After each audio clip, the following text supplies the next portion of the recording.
안녕하세요, 여러분. 오늘은 부처님의 지혜에 대한 이야기를 나눌 것입니다. 이야기 형식으로 영상을 만들었습니다. 부처님은 고요하고 깊은 지혜를 갖고 계셨으며 그의 가르침은 삶과 행복에 대한 중요한 통찰력을 제공합니다. 옛날 부처님이 사람들에게 지혜를 가르치고 계셨는데 어느 날 한 사람이 부처님께 물었습니다. 부처님, 어떻게 하면 진정한 행복을 얻을 수 있을까요? 부처님은 조용히 웃으시며 말씀하셨습니다. 너 자신을 찾아라. 자기를 발견하면 모든 고통이 사라질 것이다. 그러자 그 사람은 어이없어 하며 물었습니다. 하지만 제가 여기 서 있잖아요. 제 자신을 찾으려면 어떻게 해야 하죠? 부처님은 다시 웃으시며 대답하셨습니다. 그게 바로 답이야. 내가 여기 있으니 이미 자신을 찾았어.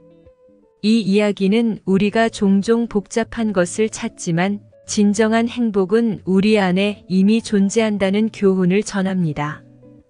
부처님의 지혜는 간단하면서도 깊은 의미를 담고 있죠.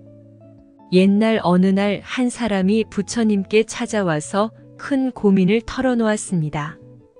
그 사람은 계속해서 걱정과 불안에 시달리며 행복을 찾을 수 없다고 말했습니다. 부처님은 그 사람에게 작은 컵을 주고 그릇을 채우라고 명령하셨습니다. 그 사람은 물을 그릇에 채우기 시작했지만 컵은 계속 넘쳐 흘러서 물은 자꾸 바닥에 쏟아져 나갔습니다. 그 사람은 물을 멈추라고 부처님께 말했지만 부처님은 계속해서 물을 채우라고 하셨습니다. 그러자 그 사람은 이해하게 되었습니다.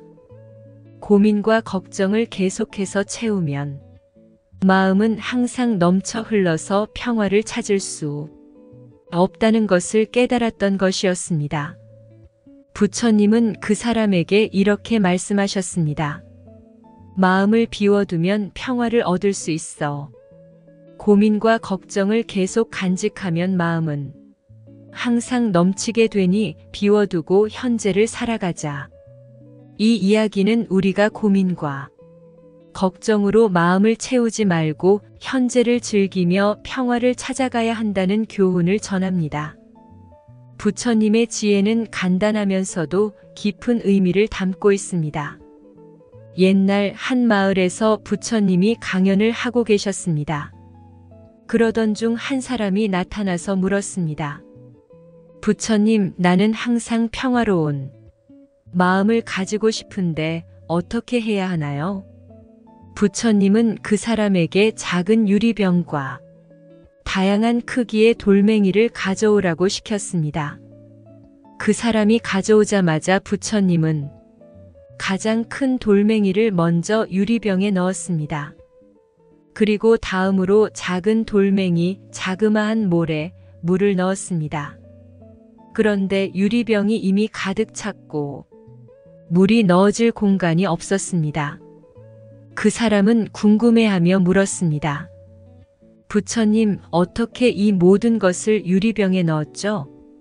부처님은 웃으며 말씀하셨습니다. 만약 마음의 고요함과 평화를 원한다면 가장 중요한 것을 먼저 채우세요. 큰 돌은 너의 주요한 가치와 목표를 상징합니다. 작은 돌과 모래는 일상적인 고민과 걱정을 나타냅니다. 마지막으로 물은 정서와 감정을 나타냅니다. 만약 우선순위를 제대로 정하지 않으면 마음이 가득 차서 평화를 찾을 수 없게 됩니다. 이 이야기는 우리가 우선순위를 정하고 중요한 가치와 목표를 우선적으로 채우면 평화로운 마음을 얻을 수 있다는 교훈을 전합니다.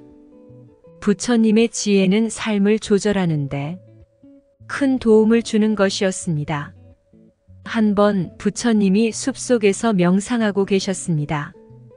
그때 어떤 사냥꾼이 나타나서 부처님에게 다가가며 말했습니다.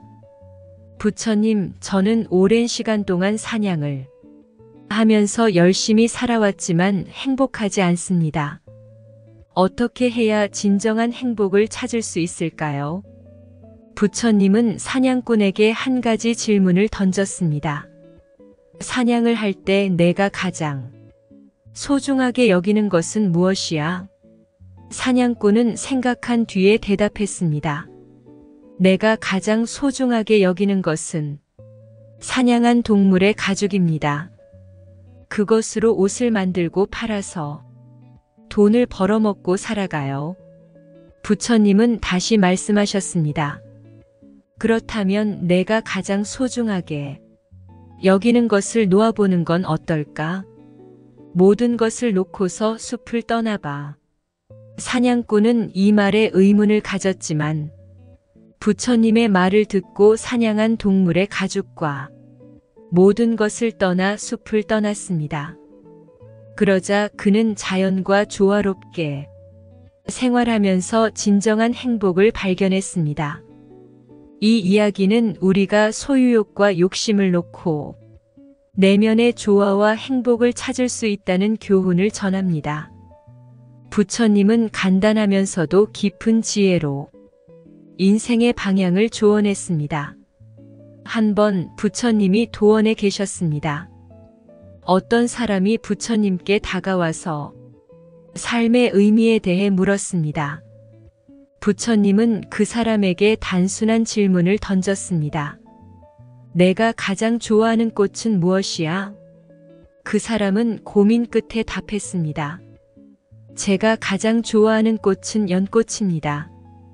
부처님은 다시 말씀하셨습니다. 그렇다면 연꽃을 위해서라도 노력하는 것이 의미 있는 삶일 것이다. 이 이야기는 우리가 삶의 의미를 찾을 때 단순하고 가까운 것에서부터 시작해야 한다는 교훈을 전합니다. 부처님은 삶의 미덕과 의미를 작은 일상 속에서 찾을 수 있다는 매우 중요한 가르침을 전하셨습니다. 옛날 한 마을에서 부처님의 가르침을 받은 사람 중 한 명이 무슨 일이든지 부처님의 말을 따르겠다고 다짐했습니다. 그런데 어느 날 그 사람은 숲으로 들어가서 나무를 베려고 하면서 몇몇 큰 나무를 베기 시작했습니다. 주민들은 그 사람이 나무를 베는 모습을 보고 놀랐습니다. 그들은 말했습니다. 왜 큰 나무를 베니? 그럴 필요 없잖아요. 하지만 그 사람은 자신의 다짐을 지키기 위해 계속 나무를 베었습니다. 결국에는 큰 나무들이 모두 없어지고 마을 주민들은 그를 비웃었습니다. 그 사람은 부처님을 찾아가서 자신의 행동을 설명했습니다. 부처님은 웃으며 말씀하셨습니다. 내 가르침은 항상 이해하고 상황에 맞게 적용해야 해.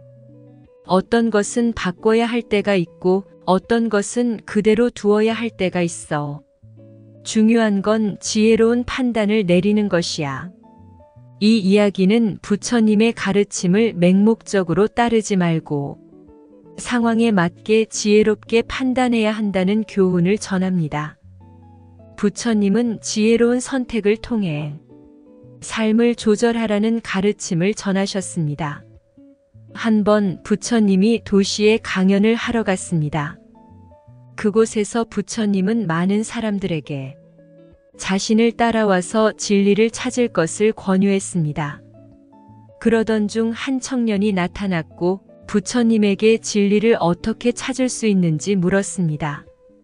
부처님은 그 청년에게 한 물음을 던졌습니다.